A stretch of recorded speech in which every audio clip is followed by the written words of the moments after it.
Hi, Rémi. Hi, Thanks for joining us today. my pleasure. Joining me, actually. I don't know why it says. Anyway, so can you quickly introduce yourself? Well, I'm just a simple guy. I've lived in Montreal for my whole life. All right. Loved video games since I was Yeah. 3. And I studied engineering. This is not what I wanted to Okay. do, so I went into video games. Okay, And so this is why you chose the video game industry. yeah, exactly. I just hated the engineering field, so I started to work as a tester. Okay. And then I met a couple of guys online and decided to do a game. Well, I met them after they started to do their games, and now I'm producing for them. All right, great stuff. So actually, when we met at Eidos Montreal, it Yes. was just when you started your career. Yeah. Okay, That's it. so it was 2 years ago. So in 2014, we were both working as QA testers on different games. I think you worked on Just Cause 3 as well. Yeah, Yeah, I did. Just Cause 3. And did you work on Sleeping Dogs as well? No? Yes. Yeah, a little bit. All right. So we worked on the same games actually, and you stayed over there until April last year. All right. And then I moved to Rodeo Effects. Okay. To just understand better what it is to be a production manager and stuff. Okay. So you're doing production over there as well? Yes, I'm right now I'm a coordinator. Okay. And I would like to be a producer one Nice. day. All right. Cool. So, and Rodeo FX, so it's not video games, right? No, it's not video games, but it's not the same industry, but in production, relating to artists, how to manage their time, their task, what they need to do. Right. This is the same. It's pretty much the same. It's not exactly the same, but it's close. Okay. All right. Great. So yeah, can you tell us more now about your game? So Cypher. Well, yeah. So this game, the main guy who started this, he started in 2009. Jake Soneker. He is the guy who decided to do everything. Okay.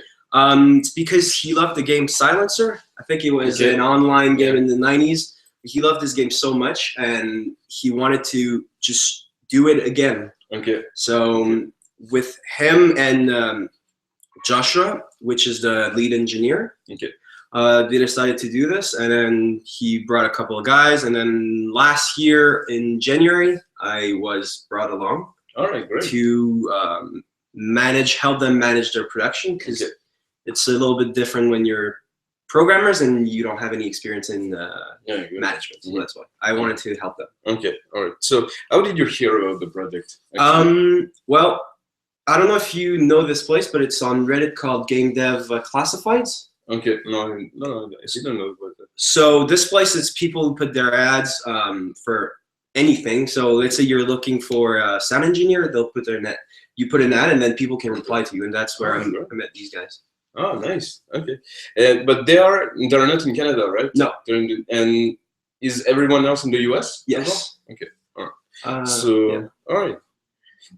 So your role on the project is to manage like the time tasks. It's pretty much everything else than programming. All right. Okay. So you do also a little bit of game design? No. What I mean is, I'll do, let's say, marketing. I'll try to find innovating ways to get people attention for a game. I'll make sure that we have a Twitter account that is updated regularly. Okay. But do you do it yourself on Twitter, or do you have like a community manager? No, I do it myself. All right. So yeah. I also do I do manage like you said, management, time management, task management. I also try to make sure that we have meetings. Okay. Because it's pretty hard for teams that are not located in the same place Of course, yeah. And it was actually one of my questions. So how do you work together So you managed to make the game actually. So you managed to work on the game. Well, we have Slack. I don't know if you know this. I've heard of it. Yeah. So basically, we have it's pretty much like a place where we can talk to each other, and then we can submit stuff. Okay. We also have Jira for all our sprints and our stories where we add them. That's how we do it. All right. Okay. So basically, you use those two collaborative tools. Yeah. And you manage to have everyone working with them. Yeah. Okay. Oh, great. Well, we're not that much, so we're only 4, including me. Okay. So it's only 4 Yeah. Including you, so it means that the project started in 2009 with only 3 people? Only 2 people. Only 2 people at the beginning? But the thing is, it's with this kind of project, it's hard to have, because it's part-time projects, it's everyone's working, it's hard to have people that will have time for this and dedicate some of their time for this. We've had other programmers, but retention can be hard for this kind of project. But it's been so far it's been okay. Okay, all right. And where is the game available? On our website, cyphergame.net. So cyphergames.net. I will put the link on the I'll put the link below on the YouTube video. So for you live, so cyphergames.net, and you will be able to download the game and to play it. Yeah. So let us know what you think as well. So yeah. And so, what are the next steps now for Cypher? Now it's we want to have more in-game tutorials because it's hard for newcomers to understand everything that is going on right now in the game. That's our main goal, and to add more AI. This is our basic. That's what we want. The next steps, but. Mainly, what we want in the future is really to go into consoles and. All right. Okay. Yeah. This was also one of my questions. So now the game is only available on your website. Yes. So you would like also, I imagine you would like to have it available on Steam as well. Yeah. Yeah. Steam. Any kind of website that retail website that want to have our game. Yeah. Exactly. So, and now for you. How do you find time to balance your your private life, your day job life, and your indie game dev life? Well, it's hard because the job I have right now, I don't know. I know that I come in at around 9, but I don't know when I'm leaving. Yeah, so I try to make sometimes it can be 15 minutes per day, or it can sometimes I just don't have the time. But I try to work on weekend just to maybe have a few hours just to talk to the guys and decide what we want to do. What also helps is we have weekly game sessions with the game. Okay. So we stream this live every time. Okay. So we try to plan in advance when we're gonna have this, and if I can, then we postpone it. But I mean, most of the time, I try to make it happen. Great. Okay. Yeah. So. So now, for you here in Montreal, so would you like to push more into this independent lifestyle? It has its benefits because we can do whatever we want. Yeah, good. But it also has its downsides because we don't have any money. So that has its lots of problems. But I mean, I like it. Indie style is fun, but I don't know. I will see. I like doing my own stuff, and I also like working with big companies. So I wouldn't mind working with Ubisoft or Eidos, but I like also having a part-time thing where I can work on my own projects. Okay, all right. So, and do you sometimes go to different indie events here in Montreal? I try to.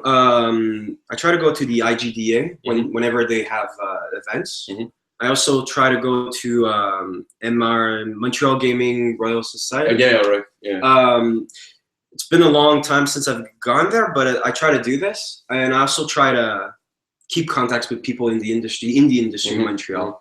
But I will it's help you hard. with that as well. Yeah, I will help you with that. So, and now for the people that are watching, what would you, what advice would you give them, like for people who would like to make games on their own or to work in the video game industry? So, honestly, it's passion. You just have to have a lot of passion for what you're doing, because it might not work. It might never work. But at the same time, if you're passionate about what you're doing, it's okay. Yeah, yeah. And I understand. And also, programming it's a good thing to learn programming. Whatever age you are, it will help you to do anything. Yeah. Because you don't need to learn how to create an engine. We have Unity right now. We have and there are a lot of free tools exactly. So already available. If you know basic programming, then it will help. Okay. All right.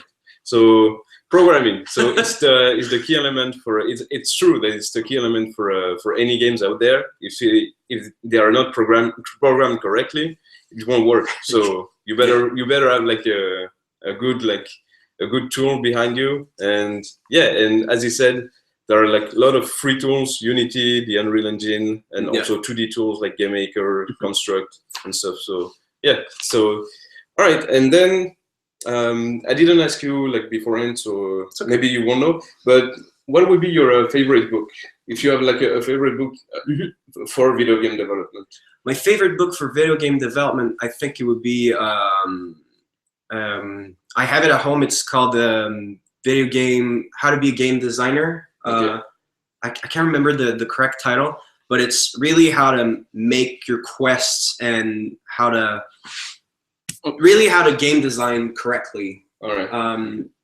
But there's also programming books that I have. I have C++ books, but I think game design, learning how to game design or something like that, it's one of my favorite books. All right. Okay. So I will ask him also later, and we will have the correct title and the link also on the description below. So all right. And so do you have any other projects beside that? Well, I have another project with a friend. It hasn't started yet. It's just in pre-production, thinking about something. All right. We're trying to see what we can do, but it's really early in the early stages, so we don't know what's going to happen. But yeah, I have something. Okay. But I can't really announce anything yet. Yeah, but that's cool. That's the way to go as well, because the more projects you have, it also means that you're really creative. You really want to do some stuff. You don't want like to just to do your day job, your 9 to 5 or 9 to whatever in your case. But yeah, it means that you just want to keep grinding and keep doing stuff. So yeah, that's cool. That's very cool. And I like to keep busy. I'm kind of crazy like that. I always like to have a lot of things to do. All right, that's cool. That's cool. So now, if any one of you in the assistants have any questions, you can ask them using the comments in Meerkat or the comments in Google Hangout, the Q&A. I think I activated it. Let me just check, but it should be activated. Yeah, it should. Now it's on. So if you have any questions for Rémi, just let me know, and I will read it for him. So I found the book.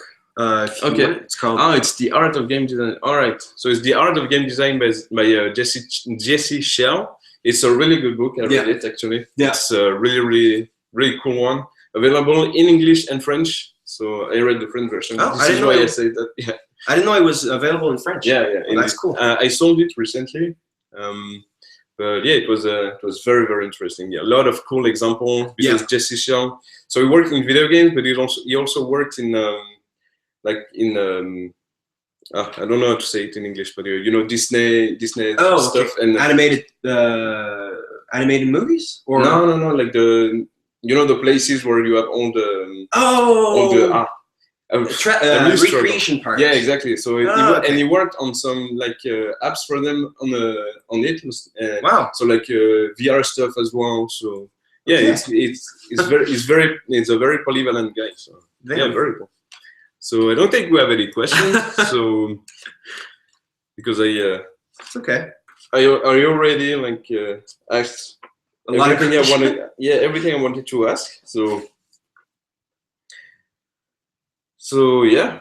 Oh yeah, and did you ever meet your team physically? Not yet. Right? No. It's in my next plan to have sometimes to meet them. But I mean, traveling to the United States, I need some money, and also I need some time off. Exactly. So that's time is the more valuable resource. Yeah. I can also give you another book that I like, but that's for more management. It's called The Game Producer's Handbook. Game Producer's Handbook. So it's from Dan Irish. So Dan Irish, The Game Producer's Handbook. It's good. So what did you learn from? Well, it's really from pre-production, all the stages that you have to go through. So understanding what you need to prepare in pre-production, the concepts, how to gather all of your team for this. Then during production, when you have your team and you're doing your game, I mean, meeting up with your publisher, talking to your clients, all the things that a producer has to do. He gives right example and also charts on how you can do stuff.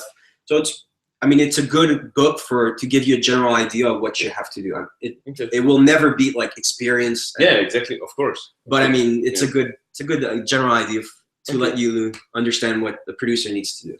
Okay, and I also imagine that you could reuse some of what you do at Rodeo FX, even though it's not the same industry, but you're doing some production stuff. So I imagine you can reuse what you do over there to the game. Yeah, I mean, everything that is related to management that I use at Rodeo FX, I can use it with my team and all the different people I have in the team. So it's mainly knowing how to differentiate Rodeo FX and what we do there in the video game industry. Okay. But if you understand that, that's fine. Okay, all right. Can you tell us more about your job at Rodeo FX and tell us the project you're working on? I can't tell you the project I'm working on, but Can you tell about some projects the company worked on? Yeah, we worked on Birdman, Heart of the Sea, Last Witch Hunter, Fantastic Four. Yeah, we've worked on a few. So yeah, that's very interesting because we know Montreal and the Quebec province for their video game industry, because it's really big. It's like the #3 place for video game industry. But something we don't know is that for the movies, it's also a great place for video effects, because I don't know if you ever heard that in 1993 or 1992, there was a company here who did some special effects as well for Jurassic Park. Oh, I didn't know that. And part of it was made here in Montreal, and also the last two. The X-Men Days of the Future Past and the next one, Apocalypse, I think. Day of the Future Past was filmed shot here in Montreal, but I think Apocalypse as well, no? I think so. Part of it. I think some parts of Days of Your Future Past was filmed here. I think it was for the sequence in Paris. Yeah, exactly. Yeah. And I have a friend that was casted in Apocalypse. Oh, nice. But it's just like a figurance in the movie. But yeah, but I have a lot of friends as well who were shot for Days of the Future Past as well. Like I don't know if you remember the scene in the subway.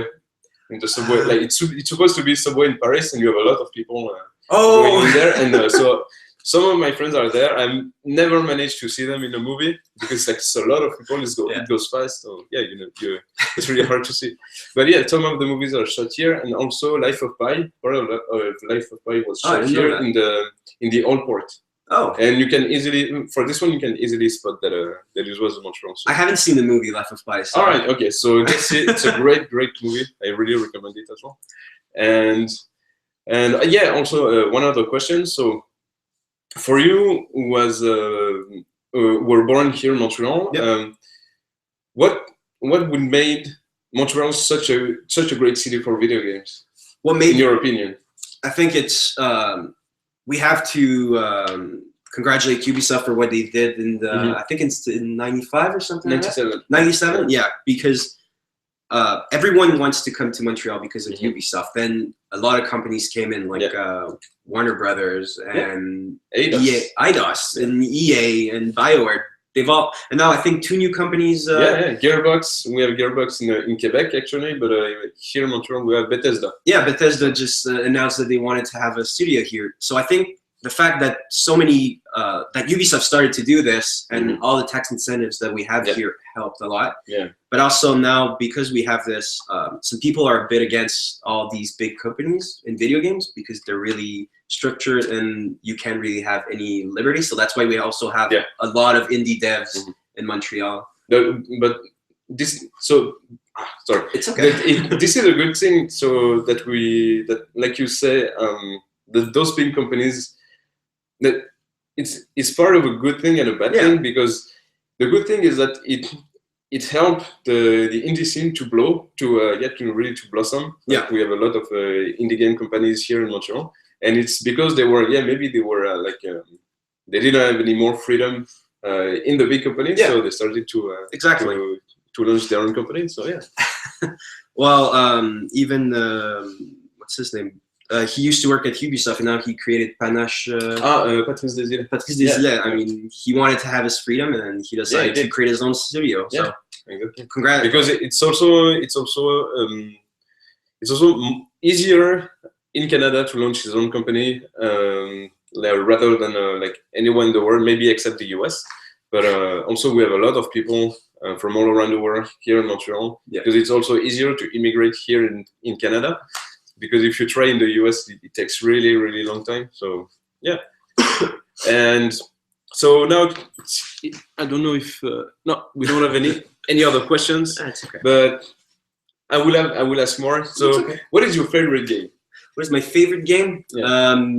The Witcher, the whole series. All right. Okay. So I will just sorry. So which one? All the old series? Well, I think my favorite one's the third one. Okay. But I mean, what really made me love the third one was the first and second one. The story's so great in all these games. It's really amazing what they've done at CD Projekt Red. All right. Okay. And did you have like do you have a game that you really hate? Do you remember a really, really bad experience? A game that I really, really hate. No, I don't think so. Well, I mean, I prefer some games than others. I'm not a big fan of Call of Duty because I don't like playing online, but I like playing their single player. It's fun. It's just mindless shooting. And I like that. But game that I really hate, I don't think I've ever had a game that I really hated. I really, at the top of my head, I can't really name one right now. Yeah. Maybe will give me a name afterwards, and we will know. And also here in Montreal, is there a game to come that you really wait and that you really expect? From Montreal? Yeah. Or the Quebec province? Not sure. No? I haven't had the time to look at what's gonna happen in the next few months. Honestly, well, Far Cry Primal seems to be interesting. Did you play the other ones? I played the third one, a little bit of the fourth one.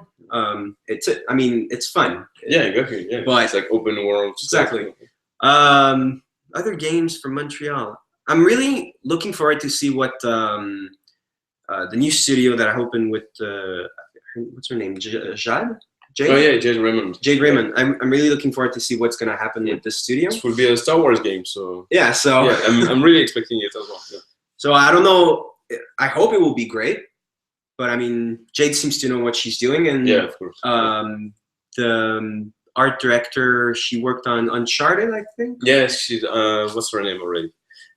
She worked at Naughty Dog, and before that, I don't remember, but she worked at EA. She was at the last Montreal International Game Summit.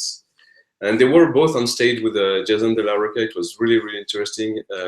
What's her name? I won't remember. And she has also like a really great experience because like I don't know if you played Uncharted 2. Yes. But for me, it's really the best of the series because like the dialogues are so well written. It's really nice to see a game like this. It's true. It's real written. That's true. It was a great game. I preferred The Last of Us, but that's just my opinion. Okay, I really hated it. Oh, really? Yeah. Oh, I loved it. Personal opinion. I don't say that it's a bad game. No. I just said that I really didn't like it. Okay. But, except like the first half hour, you know, when you play with the daughter of the main character. Yeah. This part was really fantastic, but the other ones, no. It was not your game. Yeah, exactly. And from the indie community, so I don't know if you heard about Moon Hunters or a game like this, Moon Hunters. There are also other games. Children of Zodiac. Yeah, that is on Kickstarter right now. Yeah, I've heard about that. It looks interesting. Yeah, exactly. Like a Japanese tactical RPG that looks really, really good. So yeah. Yeah. And they were asking, and just to come back to Cypher now, Yeah. did you try to look for a publisher? Yes, but we don't want one. All right. Okay. You really prefer to do it everything yourselves? Yeah, exactly. It's just the percentage that they will take and all the fine lines that we have to agree to contracts. It's not something we're looking for now. Maybe later, but I'm not. Honestly, I don't think so. Okay. All right. I think we like to do our own things, doing whatever we want ourselves. So yeah, of course. All right. And then for the indie scene in Montreal, so Children of the Zodiacs, that looks really good. Moon Hunters, that was also on Kickstarter last year or 2 years ago already. Haven't seen that one. It's I don't know if you played Risk of Rain. Yes. And so visually it looks similar. Okay. This is why I remember it. But beside that, it's more of it's not a roguelike, but it's an action RPG. Okay. And it looks really, really cool multiplayer as well. You can play up to 4 players. Oh wow! And you basically you build the mythology of your character. Okay. So and you have like different quests, a lot of side quests as well. So that's cool. It looks really, really good. It's made by the studio name is Kid Fox Games. Oh, okay, Kid Fox. Yeah. Okay. And it looks really, really nice. And the people over there are really talented as well. So check it out. As well I will put the link also in the description. So what to ask now? There's not a lot of questions. Well, there's no questions. No, actually, we don't have any. But people are restreaming this, so thank you for joining as well. What to ask? Yeah, what do you expect for your future? For Cypher or for your life? My life. Wow. I don't know. Would you like to go back to a job in the video game industry as well? I think so, but not right now. Not looking for a job in the video game industry right now. I think I need to have more experience. Yeah. But yeah, maybe one day in a few years, we'll see how it goes. I'm not in a rush right now. I used to be, but now I'm okay. yeah. This is something also we all need to learn, like patience. It's a really great virtue.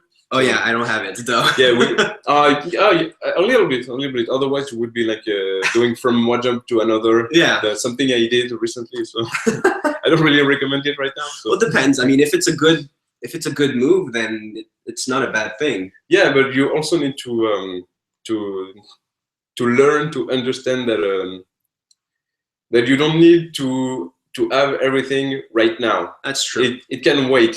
Sometimes you just need to, as you said, you need to build your experience as well. Because if you try to do some stuff, sometimes you will just learn that you cannot do it just by yourself, or you cannot do it at all because you don't have the experience as well. Exactly. Or you don't have the skills just yet. So yeah, just learn.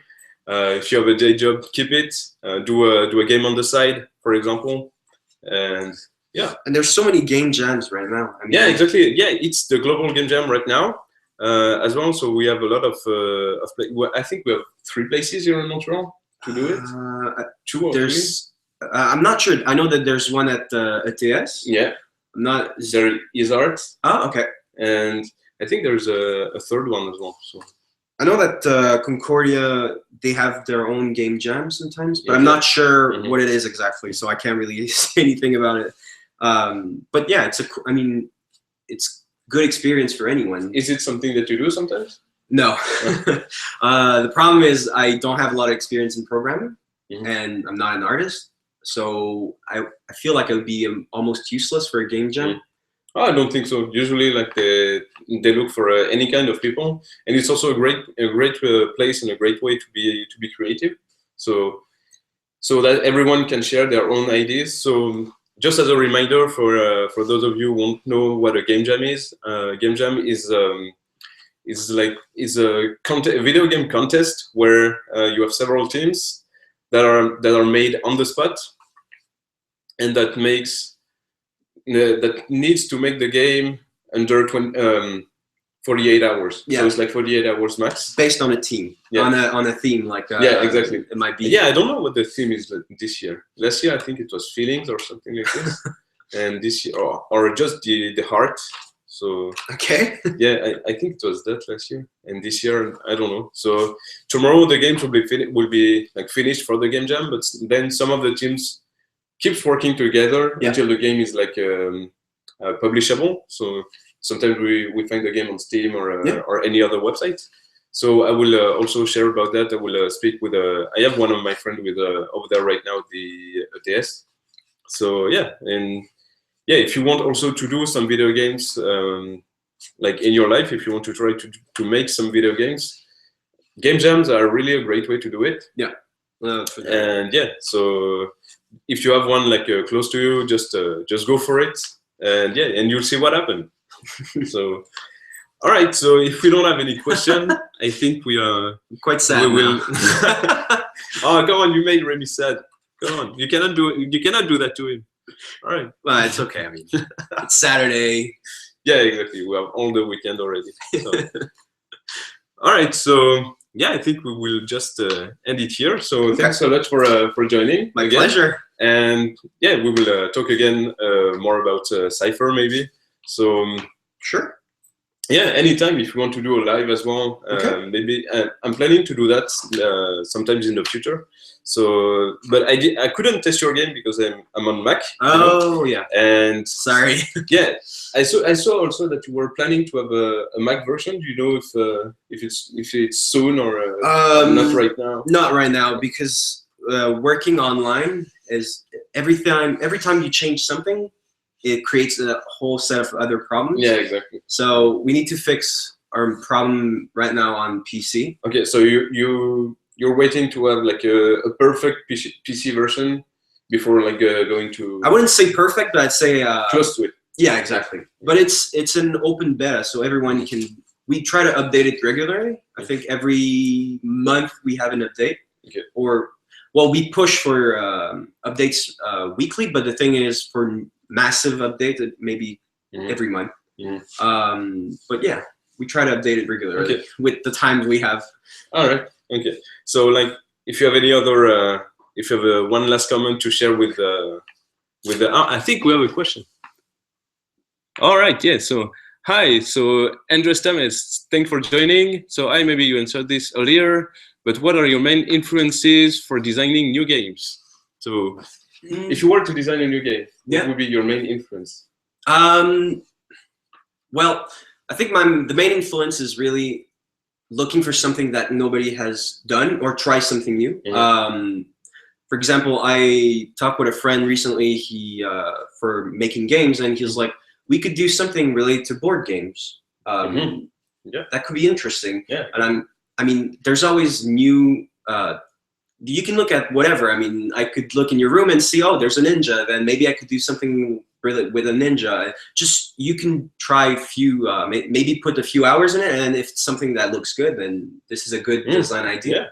I think brainstorming. It's what I mean by brainstorming is just throwing ideas and then picking and trying something. And now also like nowadays to do a prototype, it's really it can go really fast. So with all the tools we talked about, like Unity, Unreal Engine, if you want to do a 3D games, or a Game Maker and Construct if you want to do a 2D games. So yeah, you have like a lot of way to prototype your game in just in a matter of hours, maybe in a couple of hours. And there's no shame in also acknowledging that you have not copied, but your game is based on another game. I mean, if you want to do something that is similar to Assassin's Creed but has a different vibe, then why not? Exactly. If you like Assassin's Creed, why not do something that is related to Assassin's Creed but not exactly the same? And we saw also some AAA studio do exactly that. Yeah, like the Lord of the Rings game, Shadow of Mordor. Yeah, Shadow of Mordor. Yeah. That everyone was calling Shadow of Mordor Assassin's Creed in the Lord of the Rings setting. So yeah. So you see, and it's a game that really worked commercially, but they also have a lot of money for marketing, obviously. But yeah, if you're in indie, you don't want to compete with that, obviously. Yeah. But you can at least try to do something and change and tweak everything you can do. So yeah. Well, I mean, for Shadow of Mordor, what worked well was their Nemesis system. Okay. The system where every time you kill someone, it will it will have its own repercussions on the crew, the orcs in the game. So if someone killed you, then he would grow up in the ranks and he would get. So I think that's what made Shadow of Mordor something else different than Assassin's Creed or Batman. Yeah, because you had a completely different combat systems. Yep. That like in Assassin's Creed usually you want to avoid the battles. Yeah, exactly. But yeah, in Shadow of Mordor it was more into the battles. So, all right. So thanks for your question, Andres. And I don't think we have any others. So, so yeah, again, thanks for joining. And yeah, and we will talk to you soon and test your game as well. Yeah. As soon as I can have like a PC to test it. So. Well, yeah, you can watch our live stream if you want. Yeah, as well. So it's on Twitch, and I think it's like twitch.tv/Cypher Games. Yeah, but every time we have a live session, we tweet it 15 minutes before we start, and that's it. I mean, okay. So I will also let you know that when they are live, I will retweet as well. So just make sure you follow me, so I can you can have like the latest information from the Cypher team. Yeah. All right. So thanks for watching, everyone, and have a nice day. And I see you soon.